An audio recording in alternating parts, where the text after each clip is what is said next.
La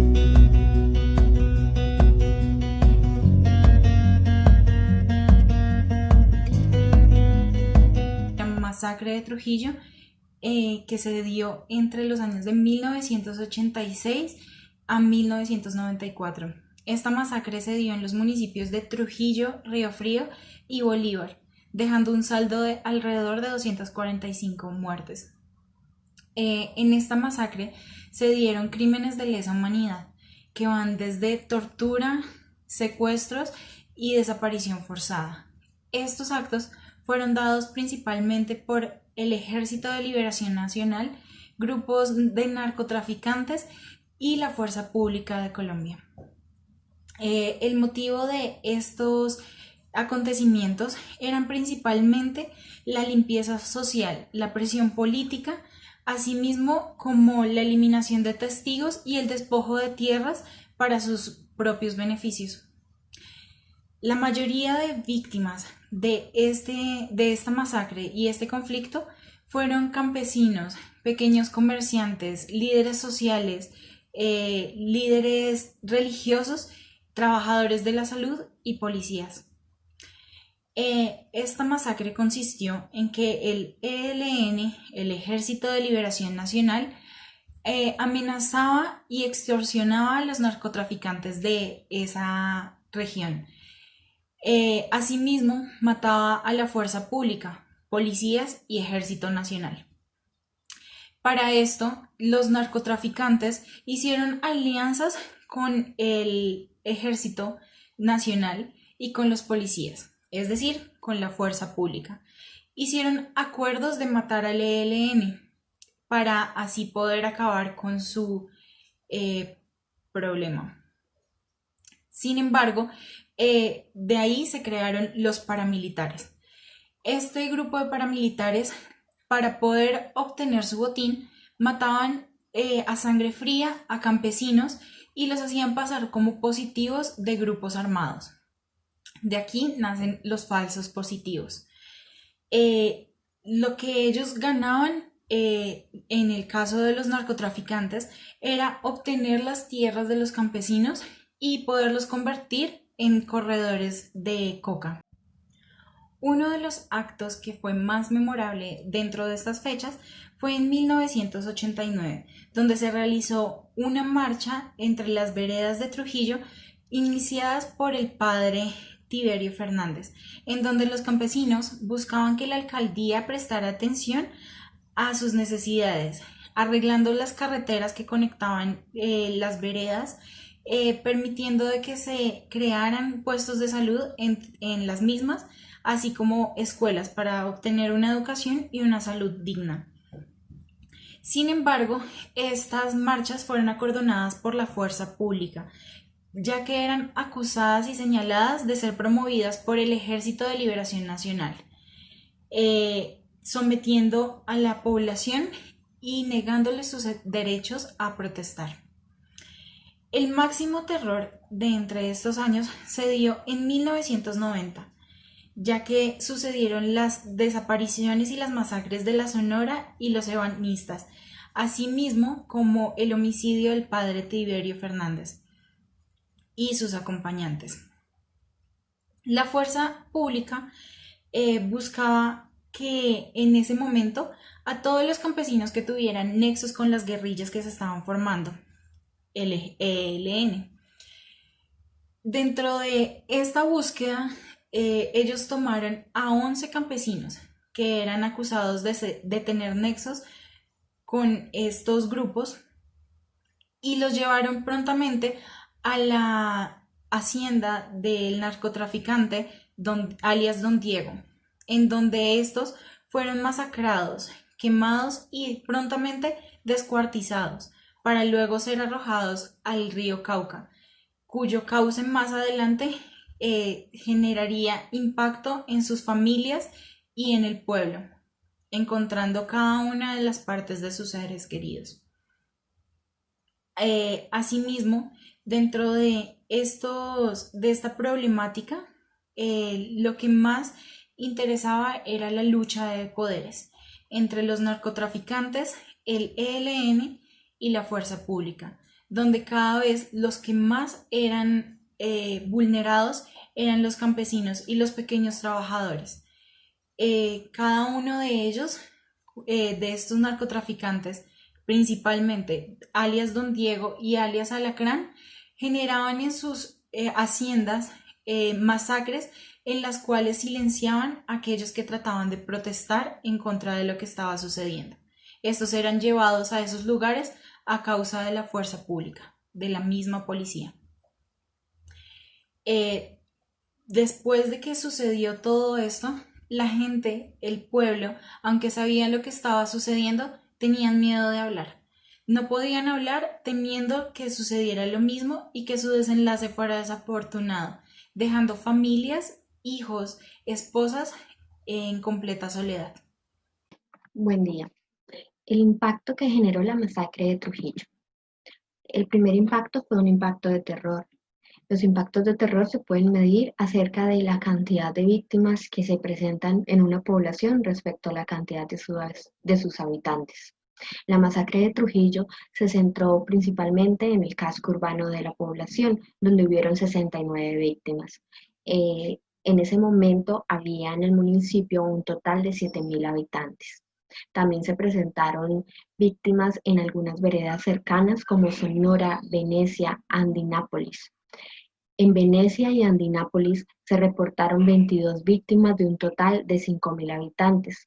El caso de Sonora, una vereda vecina, hubieron 32 víctimas sobre un total de 600 habitantes, lo que resultó estremecedor. Los impactos de terror también se encuentran centrados en las víctimas y su reconocimiento social, donde se estudia la pérdida, lo que ocasiona en la sociedad y en sus familiares. En primer lugar, se encuentran las víctimas que fueron base de la sociedad económica y productiva activa, que fueron las principales víctimas en Trujillo, lo cual generó para sus familiares el dolor de la pérdida y también solventar económicamente los ingresos que traían esos familiares que fueron víctimas de las masacres. En segundo lugar, están las víctimas que son representativas en la población, como son los líderes sociales, las personas reconocidas porque reunían cantidad de gente de pueblo. También están los que llevaron mensajes de esperanza y paz a la comunidad, donde se encuentra el caso del sacerdote Tiberio Hernández, quien, aparte de todo el acompañamiento que daba religiosamente a sus habitantes, había conformado una cooperativa campesina para beneficiar e incrementar los ingresos de la población campesina. También hubo el caso de la partera, que era reconocida en el municipio, quien fue acusada de ser la partera del ELN y por ese motivo también fue víctima de la masacre. La pobreza se vio incrementada debido a esta ola de violencia, en donde se vio el deterioro de de las redes sociales ocasionada por la muerte de los líderes sociales y de las personas que unían a la sociedad. Se vivió el desplazamiento forzado. Antes de 1986, el municipio de Trujillo contaba con cerca de 21.000 habitantes. Luego de finalizada la masacre en 1994, el censo mostró que había disminuido la cantidad de habitantes en este sector, siendo 18.000 habitantes, un total de 3.000 personas que se creen se desplazaron a otros lugares por el terror general. La impunidad fue otro factor importante en el impacto que tuvo como psicosocial. El dolor de la masacre se prolongó para los familiares de las víctimas debido a que tuvieron que ver demasiadas injusticias y que los verdaderos culpables de los asesinatos no fueron como tal juzgados. El impacto socioeconómico y cultural fue inmenso debido a que las personas no querían continuar en el municipio y en el transcurso de los años posteriores también hubieron desplazamientos masivos. El porqué de los hechos. Es cierto que hubo una acción extorsiva del ELN contra narcotraficantes de la zona. También se produjo una emboscada por parte de una columna de la misma guerrilla contra el ejército La Sonora, corregimiento del municipio de Trujillo. Esta operación dejó 11 militares muertos, sin embargo la masacre continuada se desató y obedecía a cálculos estratégicos de control territorial más amplios. Una alianza entre narcotraficantes, agentes locales, regionales de las Fuerzas Armadas, con el pretexto de una estrategia contrainsurgente que se fundó en Trujillo. Una de las variantes del paramilitarismo fue una tragedia por su agresividad y por ser tan sangriento que se emprendió contra gente indefensa y gente humilde de los pobladores que no alcanzaron a descifrar por qué razón lo hacía, porque ya que era algo irracional. La masacre se alimenta así de un argumento acerca de la purificación y asepsia social que sirve de justificación frente a algunos sectores de entorno social. Sin embargo, en el contexto de Trujillo, la masacre es más que eso, y su objetivo responde a la secuencia y combinación de 3 operaciones: sometimiento, desplazamiento y eliminación de determinados sectores de la población o una determinada colectividad en la imposición a sangre y fuego, una determinada visión del orden. ¿Cómo surgen los hechos en la masacre de Trujillo? Las masacres son espectáculos de crueldad. Su forma es brutal, extrema y sanguinaria. Tiene un gran impacto social y psicológico que se extiende más allá de la memoria colectiva de las comunidades, que se ven directamente afectadas y tienen un efecto de triple función. Preventiva, al garantizar el control de poblaciones, rutas, territorios. Punitiva, al castigar ejemplarmente a quien desafíe la hegemonía o el equilibrio. Y simbólica, al mostrar que se pueden romper todas las barreras éticas y normativas, incluidas las religiosas. El uso de motosierras para desmembrar aún vivas a las víctimas, hierros candentes introducidos en los cuerpos y la aplicación de sal en las heridas abiertas, así como la asfixia con chorros de agua, el martillo de dedos y el levantamiento de las uñas, en lo que pareciera un aprendizaje de las más perversas técnicas de la tortura empleadas, las cuales llamarían tecnologías del terror.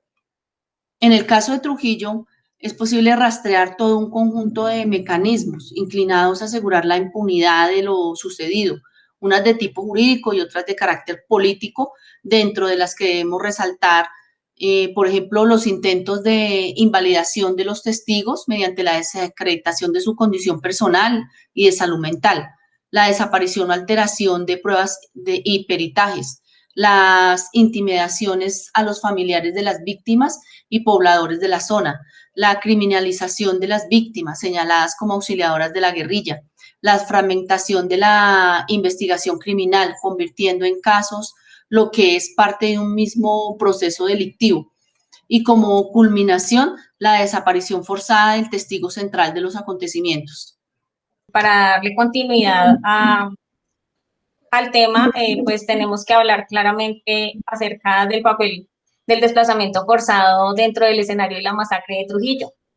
Entonces, pues en torno a esto, lo más relevante es que podemos identificar que se produce una ruptura y una reconfiguración de las relaciones sociales al interior de las comunidades de Trujillo, debido a que, pues, al desplazamiento forzado de la población rural, en donde se concentró básicamente como la celeridad con la que actuaron los victimarios. Para continuar y dar respuesta a la pregunta de cómo el proceso de memoria del conflicto armado en Colombia contribuye a la construcción de una cultura de paz, creemos como grupo que en la búsqueda constante de consolidar un sentido de identidad colectiva en el país, es muy importante reconstruir el pasado mediante hechos históricos que nos permitan visualizar qué papel han jugado los diferentes actores a través de los años. Para esto, pues es fundamental y muy importante educar a la sociedad para que conozcan la historia, Esto nos permite afianzarnos, nos permite reconstruir nuestra propia identidad, renovar nuestra certeza de un sentido colectivo como sociedad. Partiendo pues de todo esto, es posible también establecer que la educación claramente es trascendental, es un factor trascendental en la construcción de memoria y de cultura de paz en el país, pues teniendo como base que la formación de nuevas generaciones debe tener un claro concepto de cultura de paz y de valores, donde encontramos el respeto por las diferencias de cualquier índole. Y la reconciliación, pues, creemos como grupo también que es uno de los retos más importantes con los que se enfrenta el Estado colombiano en este momento. Y debido sobre todo a que esto, pues, ayudará a los sectores que han sufrido la guerra de manera directa o de manera indirecta digamos, a poder pasar la página y seguir adelante hacia alcanzar la paz y una paz inteligente que nos permita ser un mejor país.